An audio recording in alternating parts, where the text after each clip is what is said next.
మెల్ల చెప్తే వాళ్ళే ఉంటారా?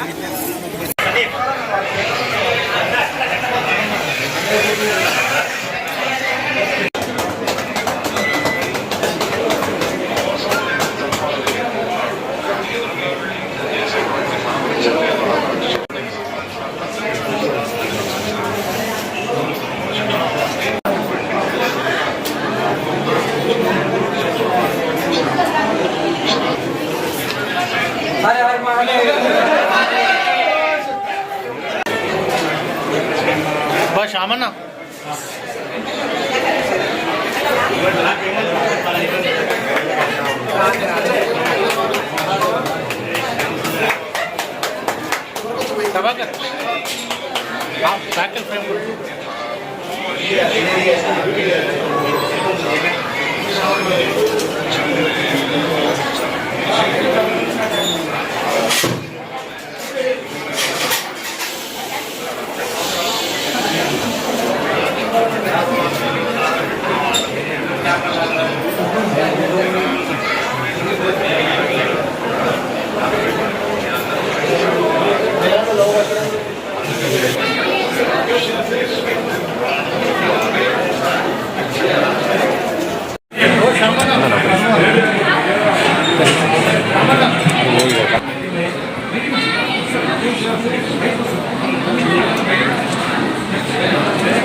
వచ్చాను. శ్మశానంలో పూజ చేసుకొని శ్మశానం నుండి పాదయాత్రకు వచ్చాను.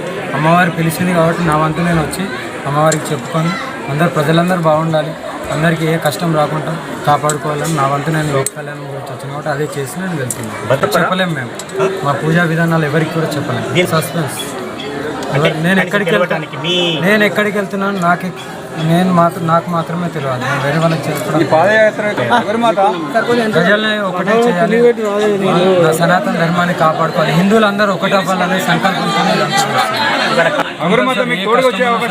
అమ్మగారు తెలుస్తుంది. మా కాళీమాత, నేను కూడా కాళీమాత ఉపాసన కాబట్టి అమ్మ మహిమలు నాకు తెలుసు కాబట్టి ఎవరన్నా వచ్చి అమ్మని దర్శించుకొని ఆ కష్టాలు చెప్పుకుంటే కంపల్సరీ నా అమ్మ తెలుస్తున్నాను. తండ్రి నేను వస్తున్నాను తెలిసి వచ్చి ప్రోత్సహించాలి.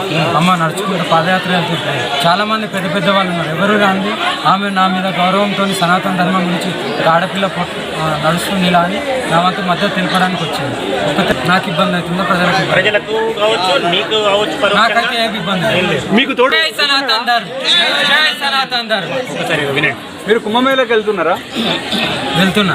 అది చాలా మీడియాలలో కూడా చెప్పాను. చర్చ జరిగి వచ్చిన తర్వాతనే మహా విధ్వంసం ఉంటుంది.